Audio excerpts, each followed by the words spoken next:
आज का हमारा चैप्टर नंबर सेकेंड है, 9th क्लास ज्योग्राफी, जिसको हम भूगोल के नाम से जानते हैं।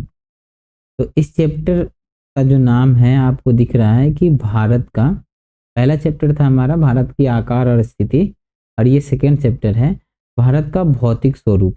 ठीक है, तो भौतिक स्वरूप का मतलब क्या है कि आखिर हम जो देखते हैं ना, तो भारत में क्या क्या चीज़ हमें देखने को मिलता है। तो भारत के भौतिक स्वरूप में भारत को 6 पार्ट में बांटा है। पहला पार्ट में कह रहा है हिमालय पर्वत श्रृंखला। भारत में क्या है? हिमालय पर्वत श्रृंखला है। दूसरा पार्ट है हमारा उत्तरी मैदान, ये है। उसके बाद तीसरा है प्रायद्वीपीय पठार। उसके बाद है भारतीय मरुस्थल। उसके बाद है तटीय मैदान। इसके बाद है आपका द्वीप समूह। तो सीधा सीधा क्वेश्चंस कभी कभी डायरेक्ट पूछ दिया जाता है कि भारत के भौतिक स्वरूप, अब भारत के कितने भौतिक स्वरूप में बांटा गया, तो 6, और 6 के 6 यहाँ पे लिखे हुए हैं। तो ये 6 हैं। इसके बारे में हम डिटेल्स लेक्चर हम पढ़ेंगे। उससे पहले हम भारत के मैप पे देख लेते हैं कि ये जो सारे के सारे जो भौतिक स्वरूप है वो कहाँ कहाँ दिख रहे हैं हमें। तो ये है हमारा भारत का मैप, ये रहा हमारा प्यारा भारत। अब देखिए यहाँ पे हिमालय पर्वत श्रृंखला, तो ये इस रीजन से यहाँ तक देखेंगे ऐसे इस तरीके से, तो आपको देखेगा हिमालय पर्वत श्रृंखला दिखेगा। मतलब ये क्या है? आपका हिमालय है। दूसरी आती उत्तरी मैदान, तो ये जो रीजन आपको दिख रहा है ये मैदानी एरिया है, ये उत्तरी मैदान, ये एक्चुअली में गंगा नदी से बना हुआ मैदान है। उसके बाद प्रायद्वीपीय पठार, तो ये जो रीजन आपको दिख रहा है ये रीजन है प्रायद्वीपीय पठार है। उसके बाद है भारतीय मरुस्थल, तो ये चौथा नंबर, ये हमारा भारतीय मरुस्थल की एरिया है। तटीय मैदान, तो ये तट का मतलब क्या होता है कि जो समुद्र से सटा हुआ एरिया जो होती है उसको तट बोलते हैं। और आपको पता है कि ये सारे के सारे किससे सटे हुए? समुद्र से। तो ये वाला एरिया क्या है? समुद्र का एरिया है, और ये एरिया क्या है? समुद्र का एरिया है।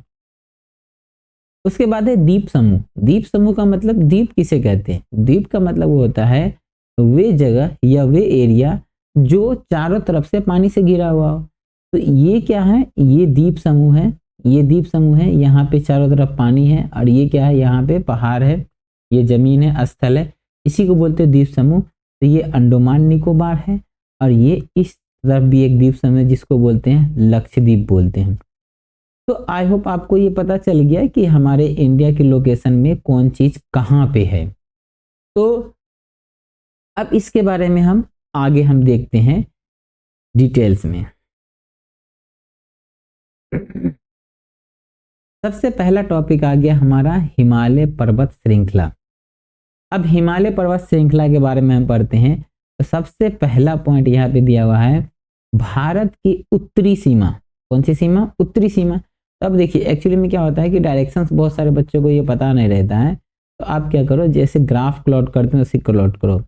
तो ऊपर वाली पार्ट होती है उत्तर, नीचे वाली होती है दक्षिण, ये होती है आपका पूरब, और ये होता है आपका पश्चिम। तो इसको बोलेंगे हम west, east, north and south. तो अब ये कह रहा है कि क्या है? भारत की उत्तरी सीमा मतलब कि ऊपर वाले एरिया में हिमालय पर्वत श्रृंखला विस्तृत है।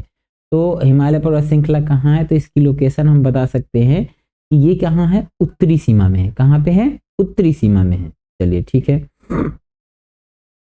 आगे देखिए।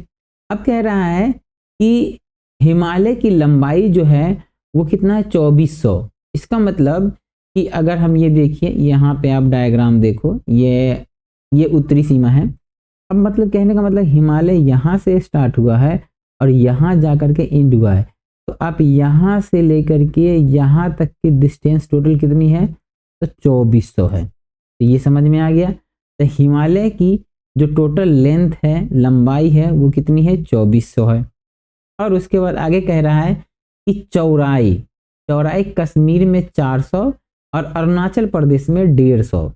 तो जो हिमालय श्रृंखला स्टार्ट हुआ है वो स्टार्ट हुआ हमारा जम्मू एंड कश्मीर से। कहाँ से स्टार्ट हुआ है? कश्मीर से। तो ये वाला पार्ट कश्मीर का पार्ट है, ये वाली पार्ट क्या है? कश्मीर की पार्ट है। तो कश्मीर में इसकी जो चौड़ाई है वो कितनी है? इसकी चौड़ाई है 400। और उसके बाद क्या है, ये अरुणाचल प्रदेश। और इस जगह पे इसकी जो चौड़ाई है वो कितनी है, इस जगह पे चौड़ाई है 150। समझ में आ गया। तो जम्मू कश्मीर में कितना है 400 और अरुणाचल प्रदेश में कितना है 150। अब आगे की तरफ देखते हैं। हिमालय का देशांतरीय विस्तार 3 श्रेणी में बांटा गया है। तो पहला है हिमाद्री, उसके बाद है हिमाचल, उसके बाद है शिवालिक। अब इसको हम पढ़ते हैं हिमाद्री का क्या क्या है। तो हिमाद्री हिमालय सबसे उत्तरी भाग में स्थित है। तो सबसे उत्तरी भाग का मतलब यह हुआ कि सबसे ऊपर का मतलब कि यहाँ वाली पार्ट जो है ना, इस वाली पार्ट में कौन सी पार्ट होगी, तो ये हमारी होगी हिमाद्री हिमालय, उत्तरी भाग में स्थित है। और सबसे अधिक सतत श्रृंखला है, और जिसमें 6000 मीटर की ऊंचाई वाले सर्वाधिक ऊंचे श्रृंखले हैं। तो मतलब कि इस रीजन में जितने भी हमारे पास हिमालय है वो सारे के सारे की जो हाइट है ना वो कितनी है 6000। कितनी है 6000 ऊंचाई वाले सर्वाधिक शिखर है। उदाहरण के लिए माउंट एवरेस्ट किस में है, इसी में है। आप ये बताना माउंट एवरेस्ट कौन से देश में है। तो माउंट एवरेस्ट जो है आपका है नेपाल में। किस में है, नेपाल में। और सबसे बड़ी जो दुनिया की सबसे बड़ी पीक जो है वो क्या है, माउंट एवरेस्ट है। क्या है हमारा, माउंट एवरेस्ट है। तो माउंट एवरेस्ट, कंचनजंगा, मकाऊ, नागा पर्वत, ये सारे के सारे किसमें है, हिमाद्री हिमालय में। उसके बाद है हिमाचल हिमालय की खासियत क्या है, 3700 मीटर से लेकर के 4500 मीटर ऊंचाई का पर्वत श्रृंखला है। पीर पंजाब, धौलाधर और महाभारत श्रृंखला, कश्मीर, कांगड़ा और कुल्लू की घाटियां यहाँ पे स्थित है हिमालय में।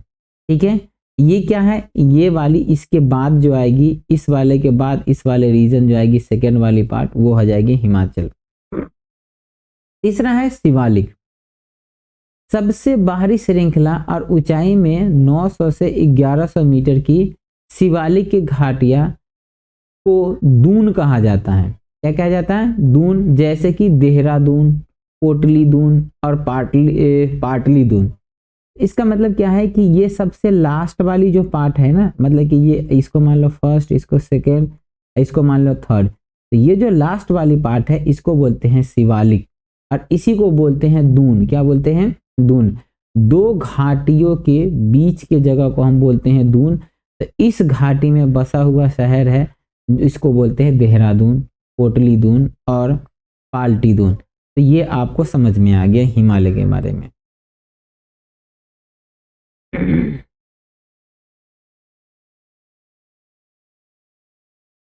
अब इस उत्तर दक्षिण में अतिरिक्त हिमालय को पश्चिम से पूर्व के आधार पर भी विभाजित किया गया है। देखो, पहला विभाजन तो ये है कि उत्तर से दक्षिण, तो ये ऊपर वाली भाग उत्तरी और नीचे वाला भाग दक्षिणी। तो इसमें भी 3 भाग में बांटा गया, पहला, दूसरा और तीसरा हमने देखा। उसके बाद ये कह रहा है कि पश्चिम से पूरब, मतलब जम्मू कश्मीर से कहाँ चले जाएंगे हम, हिमाचल प्रदेश चले जाएंगे, अरुणाचल प्रदेश। इसमें भी इसको कई भागों में बांटा गया है, तो पहला भाग है आपका पंजाब हिमालय। कौन सा हिमालय है, तो पहला भाग है आपका पंजाब हिमालय। उसके बाद है दूसरा भाग है कुमाऊं हिमालय। तीसरा भाग है नेपाल हिमालय, ये नेपाल के रीजन में है। उसके बाद है ये असम हिमालय, जो कि असम के रीजन में है। और उसके बाद जो है आपका लास्ट ये है पूर्वांचल हिमालय। कौन सा हिमालय, ये पूर्वांचल हिमालय। तो कितने भाग में बांटा गया, 1 2 3 4, ये 5 भाग में बांटा गया। अब हम इन सब 5 भाग के बारे में, इसकी विशेषता को हम देखते हैं क्या क्या है विशेषता में। तो पहली विशेषता, इन वर्गीकरणों को नदी घाटियों की सीमाओं के आधार पर किया गया है। तो इसको जो बांटा गया है ना, इसका मेन पर्पस है नदी और घाटी के बेस पे बांटा गया है। तो जहां जहां पे अलग अलग नदी है ना, उसके बेस पे इसको बांटा गया है। तो जैसे पंजाब हिमालय, तो पंजाब का मतलब क्या था, कि सतलुज और सिंधु नदी के बीच में है। पंजाब हिमालय किस में है? सतलुज और सिंधु नदी। इसका मतलब ये हुआ, ये जो आपको दिख रहा है आपको पंजाब हिमालय यहाँ से लेकर के यहाँ तक, तो क्यों? क्योंकि ये सतलुज नदी और सिंधु नदी, तो इन दोनों के बीच में बसा हुआ है पंजाब हिमालय। समझ में आया? अब देखिए एक्चुअली क्या है ना कि पंजाब का जो नाम पंजाब क्यों पड़ा, क्योंकि पंजाब में जो है ना 5 नदी है। कितने हैं? 5 नदी। सिंधु नदी के जो सहायक नदी है वो सारे। तो देखिए पंच का मतलब होता है 5, आब का मतलब होता है पानी, जो अरबिक वर्ड है। तो इन दोनों से मिलकर के बना है पंजाब। इन दोनों से मिलकर क्या बना है? पंजाब। तो ये सतलुज और सिंधु नदी के बीच में बसा हुआ है पंजाब हिमालय। उसके बाद कुमाऊं हिमालय, सतलुज और काली नदी। कुमाऊं हिमालय किस में है? सतलुज और कुमाऊं नदी के बीच वाली जगह को हम बोलेंगे सतलुज नदी। ठीक है। उसके बाद है नेपाल हिमालय, काली और तीस्ता नदी। काली और तीस्ता नदी के बीच वाले एरिया को नेपाल हिमालय। असम हिमालय, तीस्ता और दिहांग नदी के बीच वाले एरिया को हम बोलेंगे असम हिमालय। उसी तरह पूर्वांचल हिमालय, भारत की पूर्वी सीमा। भारत की पूर्वी सीमा, तो इसका मतलब क्या है कि ये वाली जो एरिया है हमारा, ये जो सीमा है ये पश्चिम है, वेस्ट है, और ये हमारा ईस्ट है। तो ये वाली सीमा जो है क्या है? ये पूर्वी सीमा है। तो वही चीज कह रहा है, भारत की पूर्वी सीमा के साथ फैला हुआ है।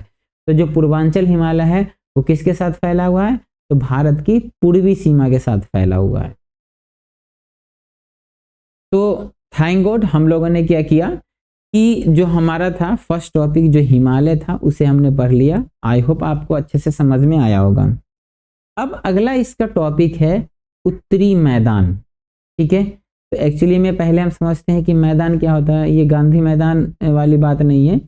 एक्चुअली में क्या होता है ना कि कोई भी नदी जो होती है ना, जब नदी बहती है ना, तो नदी अपने साथ बहुत सारे मिट्टी गाद वगैरह लेकर के जाती है, और वो क्या करता है अपने आसपास मिट्टी को जमा करता है, और वही एक मैदानी क्षेत्र को बनाता है। और ये मैदानी क्षेत्र जो है ना फसल उत्पादन के लिए बहुत फायदेमंद होता है। तो इसीलिए जो उत्तरी मैदान जो होते हैं ना, यहाँ पे फसल ज़्यादा होता है, कृषि ज़्यादा होती है। जैसे पंजाब हो गया, बिहार हो गया, यूपी हो गया, इन सब जगह पे। तो अब हम पढ़ते हैं कि कैसे कैसे कौन कौन नदी से यहाँ पे ये उत्तरी मैदान बनी है। तो पहला चीज है उत्तरी मैदान 3 प्रमुख नदी से बनी है। कितने नदी से बनी है? 3 प्रमुख नदी। तो पहला नदी है आपका सिंधु नदी। पहला नदी सिंधु नदी। उसके बाद क्या है? ये गंगा नदी। उसके बाद है ब्रह्मपुत्र नदी। तो भारत में जो मैदान का निर्माण हुआ है ना, तो यही 3 नदी से हुआ है, सिंधु, गंगा और ब्रह्मपुत्र नदी से। इसकी सहायक नदी, अब देखिए सहायक नदी क्या होता है। जैसे मान लो कि ये एक बड़ी नदी है और इसमें छोटी छोटी नदी आकर के मिलेगी ना, तो उसको बोलेंगे सहायक नदी। क्या बोलेंगे? सहायक नदी। तो ये बड़ी नदी है, इसमें छोटी नदी आकर के मिल रही है, तो उसको बोलेंगे हम सहायक नदी बोलेंगे। समझ में आ गया? यह मैदान जलोढ़ मृदा है। जलोढ़ मृदा का मतलब ये होता है जल द्वारा लाए गए मृदा को हम बोलते हैं जलोढ़ मृदा। क्या बोलते हैं? जलोढ़ मृदा। और इसमें क्या होता है? खेती बहुत अच्छी होती है। मैदान की लंबाई 2400, कितना है? 2400 किलोमीटर। और चौड़ाई कितना है? 24 से लेकर के 240 से लेकर के 320 किलोमीटर। मतलब कि लंबाई ज्यादा है और चौड़ाई क्या है? कम है। इसके कहने का मतलब ये हुआ कि मान लीजिए सपोज डेट ये ऐसा मृदा है, तो इसकी जो लंबाई है टोटल कितना हो गया? 2400, और इसकी जो चौड़ाई जो हो गई वो कितनी हो गई?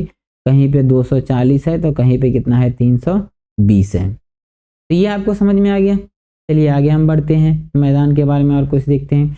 हाँ, तो यही आपका जो ये आपको जो मैप दिख रहा है, ये मैप एक्चुअली में है मैदान का। इसका है ये मैदान का। तो ये पंजाब मैदान है। कौन सा मैदान है? ये पंजाब की मैदान है। और यहाँ पे किस नदी से ये मैदान बना हुआ है? तो बना हुआ है हमारा सिंधु नदी से। कौन सी नदी से? सिंधु नदी से। उसके बाद है ये गंगा का मैदान। गंगा का मैदान यहाँ से लेकर के यहाँ तक है। तो ये कौन सी नदी से बना हुआ है? गंगा नदी से। तो गंगा नदी जो बह करके आती है अपने साथ मिट्टी गाद वगैरह लाती है, तो ये मैदान का निर्माण करती है। ये गंगा के मैदान है। उसके बाद है ये ब्रह्मपुत्र का मैदान। तो ब्रह्मपुत्र का मैदान इसका मतलब ये होगा कि ब्रह्मपुत्र द्वारा लाए गए गाद वगैरह से जो मैदान बनेगी उसको बोलेंगे ब्रह्मपुत्र का मैदान। समझ में आ गया आपको? अब आगे देखते हैं हम। यहाँ पे देखिए उत्तरी मैदान के 3 उपवर्गों में विभाजित किया गया है। तो पहला उपवर्ग है पंजाब का मैदान। इसका मैदान पंजाब का। तो उत्तरी मैदान का पश्चिमी भाग, उत्तरी मैदान का पश्चिमी भाग, उत्तरी मैदान का मतलब क्या है? भारत के नक्शे पे उत्तर की दिशा में, तो भारत के नक्शे में उत्तर की दिशा में ये पार्ट तो है ही ऑलरेडी, और ये उत्तर की दिशा है, और ये पार्ट क्या है? उत्तर की दिशा में पश्चिम है। क्या है? पश्चिम है। तो वही कह रहा है कि उत्तरी मैदान का पश्चिमी भाग, इस भाग में दोआबों की संख्या अधिक है। दोआबों की संख्या क्या है? अधिक है। तो हम पढ़ते हैं यहाँ पे दोआब क्या होता है। तो ये देखिए दोआब दिया हुआ है यहाँ पे। दोआब का मतलब है दो नदियों के बीच का भाग, दो नदियों के बीच के भाग को हम क्या बोलेंगे? दोआब बोलेंगे। अब देखो कहने का मतलब ये हुआ कि हम ये समझते हैं कि ये नदी और ये नदी, मतलब दो नदी है, इन दोनों नदी के बीच में जो ये वाली पार्ट जो है ना, इसको बोलेंगे दोआब। क्या बोलेंगे? दोआब। ठीक है, ठीक। आगे देखते हैं, अगला टॉपिक है हमारा गंगा का मैदान। किसका मैदान? गंगा का मैदान।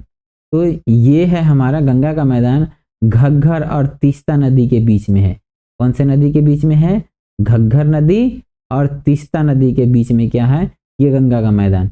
उसके बाद है ब्रह्मपुत्र का मैदान। ब्रह्मपुत्र का मैदान, ब्रह्मपुत्र और उसकी वितरिकाओं से बना असम में स्थित है। तो ब्रह्मपुत्र का मैदान कहाँ है? असम में है, और ब्रह्मपुत्र नदी के द्वारा लाए गए मिट्टी और गाद के द्वारा ये बनाया गया मैदान, तो ब्रह्मपुत्र का मैदान है। उत्तरी मैदान की भौगोलिक आकृति भी विविधता है। विविधता का मतलब डायवर्सिटी, अलग अलग चीजें हैं। इस आधार पर इन्हें 4 भागों में विभाजित किया गया है। तो पहला है भांगर, तराई, भाबर, तराई, भांगर। 3 चीज देखते हैं यहाँ पे। तो 3 के बारे में पहले ये समझते हैं कि क्या क्या चीज है यहाँ पे। तो सबसे पहले हम देखते हैं भांगर। तो भांगर जो देखते हैं सबसे पहले, तो भांगर क्या है? नदियां पर्वतों से नीचे उतरते समय, जब नदी जो है ना पर्वत पहाड़ से जब नीचे उतरती है समय, शिवालिक की ढाल पर 8 से 15 किलोमीटर की चौड़ाई पट्टी के गुटिका का निरपेक्ष करते इसे भांगर कहते हैं। जैसे कहने का मतलब ये हुआ कि मान लीजिए कि ये क्या है? पहाड़ है। अब इस पहाड़ से क्या हो रहा है? यहाँ से क्या हो रहा है? हिम पिघलेगा इस वाले एरिया से, और ये नीचे की तरफ आएगा। ठीक है, नीचे की तरफ आया तो क्या कह रहा है कि 8 से 16 किलोमीटर की चौड़ाई पे, अब यहाँ पे आया और 8 से 16 किलोमीटर की चौड़ाई मिल गया। और इस चौड़ाई पे जो ये जो मतलब कि मिट्टी होगा उसको बोलेंगे भांगर। क्या बोलेंगे? भांगर बोलेंगे। ठीक है, उसके बाद अगला आता है हमारा तराई। तराई है, तो तराई में क्या कह रहा है? भांगर के दक्षिण में। तो भांगर का दक्षिण का मतलब क्या हुआ? अब यहाँ पे समझते हैं हम भांगर का दक्षिण। तो ये हमारा है भांगर, ये हमारा क्या है? भांगर है, मतलब कि ये मिट्टी भांगर है। तो ये मिट्टी ऊपर वाली उत्तर हो गई और नीचे वाली दक्षिण हो गई। तो भांगर के ठीक नीचे, भांगर के ठीक नीचे ये आपका हो जाएगा तराई। क्या हो जाएगा? तराई। तो भांगर के दक्षिण में सरिताएं एवं नदियां पुनः निकल आती है, और नम तथा दलदली, नम का मतलब होता है सॉफ्ट, दलदली का मतलब उसमें पैर रखेंगे तो पैर नीचे की तरफ चला जाएगा, क्षेत्र का निर्माण करते जिसे तराई कहते हैं। क्या कहते हैं? तराई कहा जाता है। ठीक है, उसके बाद है भांगर। उत्तरी मैदान का सबसे विशालतम भाग पुराने जलोढ़ का बना है। इसका बना है पुराने जलोढ़ का मतलब कि मिट्टी, जलोढ़ का मतलब क्या होता है? जो जल द्वारा लाया गया मिट्टी कहते हैं, पुराना जल द्वारा लाया गया मिट्टी है। वे नदियों में बाढ़ वाले मैदान के ऊपर वेदिका जैसे की आकृति बनाते हैं, जिसे हम भांगर कहते हैं। तो ये हमारा जो था उत्तरी मैदान था, और मैदान के बारे में हमने यहाँ पे पढ़ लिया। अब इसका लास्ट पॉइंट है वो देख लेते हैं। लास्ट पॉइंट में यहाँ पे कह रहा है खादर। भांगर के बाद क्या आ गया? खादर। तो खादर में कह रहा है बाढ़ वाले मैदान में नए तथा युवा निक्षेप को खादर कहा जाता है। तो सीधे सीधे कहने का मतलब ये होगा कि वैसे एरिया जहाँ पे बाढ़ आती है और बाढ़ आने के कारण क्या होता है, मिट्टी लाती है, उसी को कहते हैं खादर। इसका प्रत्येक वर्ष पुनर्निर्माण होता है। तो पुनर्निर्माण का मतलब क्या होता है, फिर नया से बनते रहता है, क्योंकि जब तक बाढ़ आएगा फिर नया बनता रहेगा। हाँ, कंग्रेचुलेशंस, आप लोगों ने यहाँ तक पहुँचने के लिए बहुत बहुत शुक्रिया। और आप उसके बाद इसी को कड़ी को हम कंटिन्यू करते हुए अब हम आगे बढ़ते हैं पठार। तो सबसे पहले यहाँ पे भारत के लोकेशन में सेंटर में हम देख रहे हैं 3 पठार है। एक पठार है जो है मालाबार पठार। पहला पठार क्या है, मालाबार पठार। दूसरा है छोटा नागपुर का पठार, ये है छोटा नागपुर का पठार। और जो तीसरा है आपके पास, ये है दक्कन का पठार। इसका पठार है ये दक्कन का पठार। तो यही 3 पठार के बारे में हमें पढ़ना है और इसकी क्या क्या विशेषताएं हैं पठार के बारे में वो हमें देखना है। तो लोकेशन आपने देख लिया, तो पठार कितने पार्ट में बटा हुआ है, तो हम बोलेंगे 3। कितने पार्ट में बटा हुआ है, 3। पहला, दूसरा और तीसरा। पहले में मालाबार, दूसरे में छोटा नागपुर और तीसरे में दक्कन का पठार। ठीक है, वेरी गुड। प्रायद्वीपीय पठार पुराने क्रिस्टलीय अग्नि तथा रूपांतरिक शैलों से बना हुआ है। तो जितने भी पुराने पठार है ना, वो किससे बने हुए हैं, पुराने अग्नि सेल से, अग्नि सेल से बने हुए हैं। अग्नि और रूपांतरिक सेलों से बनी हुई है। यह गोंडवाना भूमिका से टूटने एवं अपवाह के कारण बना है। ठीक है, इस पठार के 2 मुख्य भाग है, मध्य उच्च भूमि तथा दक्कन का पठार। प्रायद्वीपीय पठार में पाई जाने वाली काली मृदा को दक्कन ट्रैप कहते हैं। तो प्रायद्वीपीय पठार में जो काली मृदा होती है उसको क्या कहते हैं, दक्कन ट्रैप के नाम से जाना जाता है। इसकी उत्पत्ति ज्वालामुखी से हुई है। किससे हुई है, ज्वालामुखी से, और इसीलिए इसे सेल अग्नि सेल कहते हैं, अग्नि सेल। तो ज्वालामुखी कैसा होता है, ऐसा, जस्ट लाइक, और ये ऐसा, और यहाँ से लावा निकलता रहता है और ये नीचे की तरफ पिघलता रहता है, इसको ज्वालामुखी कहते हैं।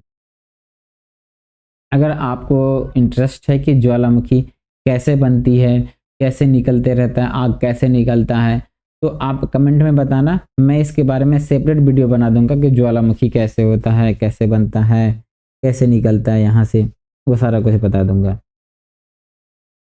चलिए एक बार और थैंक यू यहाँ तक पहुँचने के लिए। अब आगे हमारा है भारतीय मरुस्थल। ठीक है, भारतीय मरुस्थल। तो भारतीय मरुस्थल अरावली पर्वतमाला के पश्चिम छोर पर है। तो ये कहाँ है, अरावली पर्वतमाला के पश्चिमी छोर पे। यह बालू के टिब्बों से ढका हुआ रेत का मैदान है। तो ये कैसा है, यह रेत का मैदान है, बालू से क्या है, ढका हुआ है। इस क्षेत्र में प्रति वर्ष 150 मिलीमीटर से भी कम बारिश होती है। तो मतलब कि जो रेगिस्तान वाला क्षेत्र है यहाँ पे बारिश बहुत ही कम होती है। तो ये मैप में आप देख लो, अगर बोला जाए तो मोटा मोटी हम ये कह सकते हैं कि राजस्थान वाली जो एरिया पूरे में क्या है, मरुस्थल है। इसी को बोलेंगे थार। क्या बोलेंगे, थार। तो ये भारतीय मरुस्थल है। अब यहाँ की जलवायु शुष्क होती है। ठीक है, मतलब कि यहाँ की जलवायु में नमी कम होती है और कटीली वनस्पति होते हैं, मतलब कि यहाँ के जो पेड़ पौधे होते हैं तो वो कटीला पाया जाता है। लूनी नदी, हाँ ये याद रखना, ये एग्जाम में कई बार पूछा जाता है कि मरुस्थल की सबसे बड़ी नदी या मरुस्थल की एक नदी का नाम बता। तो लूनी नदी है यहाँ की एकमात्र सबसे बड़ी नदी है। यहाँ बरकान मतलब कि अर्धचंद्राकार बालू के टिब्बे पाए जाते हैं। अर्धचंद्राकार का मतलब होता है कि आधा चांद जैसा बालू के टिब्बे पाया जाएगा, उसको बोलेंगे अर्धचंद्राकार। वाह, ये भी कंप्लीट, वाह वाह वाह, वेरी गुड। अब आ गया हमारा तटीय मैदान। तटी का मतलब क्या होता है, तट का मतलब क्या होता है कि वे एरिया जो समुद्र से सटा हुआ, किससे सटा हुआ है, समुद्र से सटा हुआ है। तो मतलब कि हमारा जो भारत है ना, वो जो बॉर्डर शेयर करता है ना, वो 2 प्रकार से शेयर करता है। एक तो स्थल से करता है और दूसरा करता है पानी से करता है। तो यहाँ पे क्या है, पानी। तो पानी से शेयर करने वाले को कहते हैं तट, और स्थल से करते हैं स्थल मैदान। तटीय मैदान दो मैदान है, एक है पश्चिमी तटीय मैदान, एक है पूर्वी तटीय मैदान। तो जो पश्चिमी तटीय मैदान है उसको न तीन भाग में बांटा गया है। तो एक पहला है कोंकण, दूसरा है कन्नड़, तीसरा है मालाबार।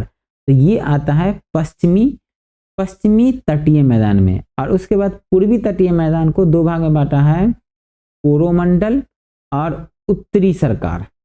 तो कभी कभी पूछ देता ना मालाबार तट जो है वो कहाँ पे है, तो ये जो यहाँ पे जो एक स्टेट है उसका नाम है केरल। तो केरल में है मालाबार तट। कौन कहाँ है, तो यहाँ पे एक तमिलनाडु है, ठीक है, ये यहाँ पे है। तो आपको स्टेट का लोकेशन पता रहेगा तो आप इसको आसानी से बता सकते हो।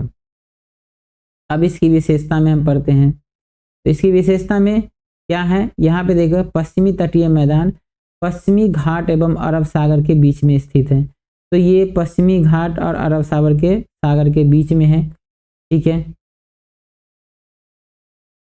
ये है अपेक्षाकृत संकरा है। संकरा का मतलब क्या है, पतला होता है। और इस मैदान में तीन भाग होते हैं, उत्तरी भाग जिसको हम बोलते हैं कोंकण, और मध्य भाग जिसको बोलते हैं कन्नड़ की मैदान एवं दक्षिणी भाग जिसको बोलते हैं मालाबार तट।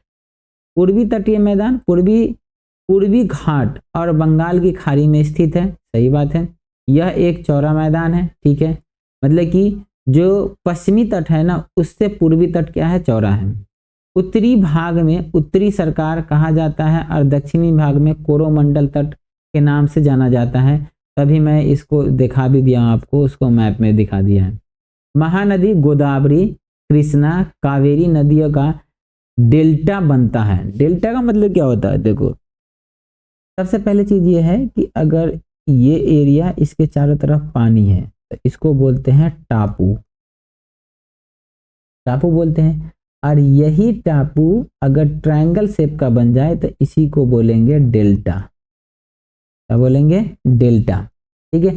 प्रमुख झील चिल्का झील, पुलकित झील और कोलेरू झील, ये तीन झील पाए जाते हैं। तो अब देखो झील क्या होता है, तो झील का मतलब ये हो गया कि जैसे कि पोखर होता है ना, पोखर जिसमें मछली वगैरह मारते हैं, तो पोखर क्या होता है, वो आर्टिफिशियल होता है, गड्ढा खोदते हैं और पानी डाल देते हैं इसमें, तो ये पोखर हो गया।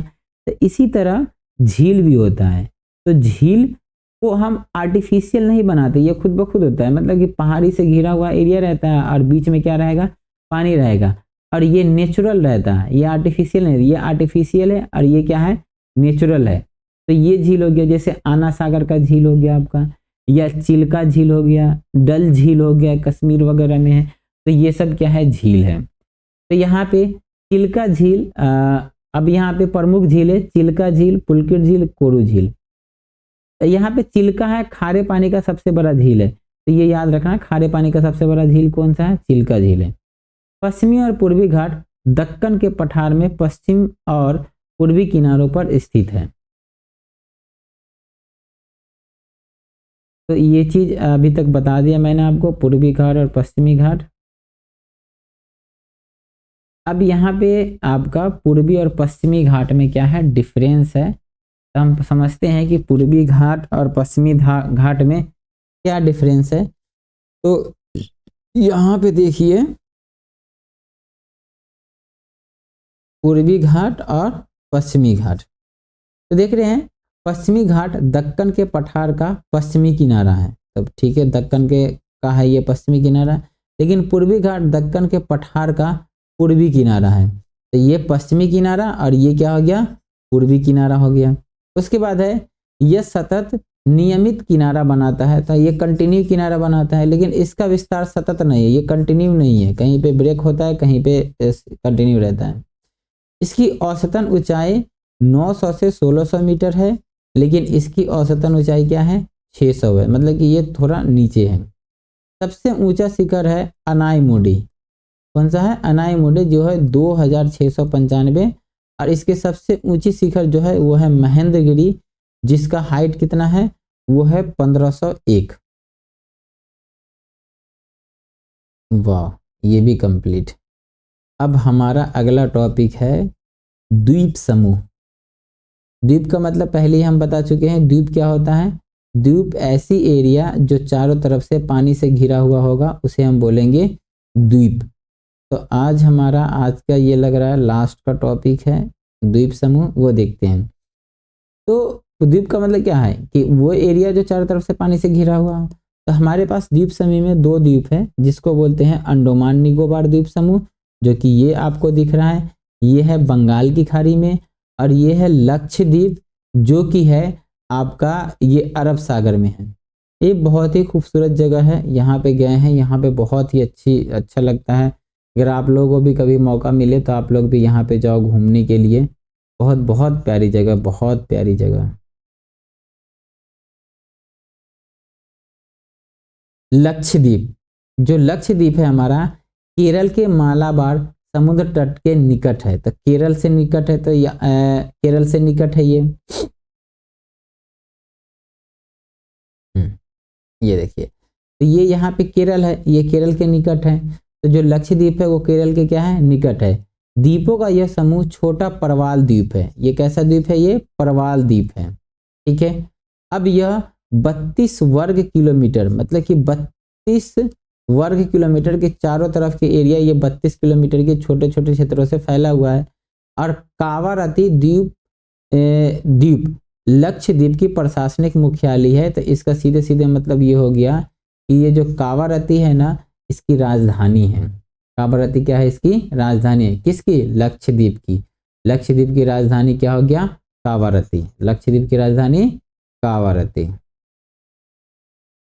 अब उसके बाद इसी के अंतिम कड़ी में हमारा आ गया अंडमान निकोबार, जहाँ पे काला पानी का सजा होता था, बहुत भयानक सजा था। लेकिन आज वो जेल जो है वो दर्शकों के लिए एक हिस्टोरिकल प्लेस है। यह द्वीप समूह बंगाल की खाड़ी में स्थित है, देख लिया हमने।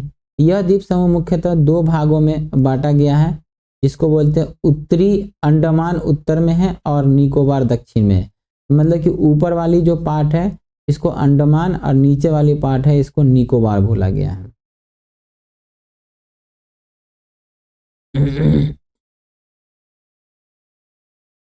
यह माना जाता है कि ये द्वीप समूह निर्जित पर्वत श्रेणी के शिखर है और ये द्वीप विषुवत रेखा के समीप है। विषुवत रेखा मतलब क्या होता है कि ये इक्वेटर के समीप है, ठीक है, रेखा के समीप स्थित है तथा घने जंगलों से यादृच्छित है। मतलब कि यहाँ पे बहुत सारे घने जंगल हैं।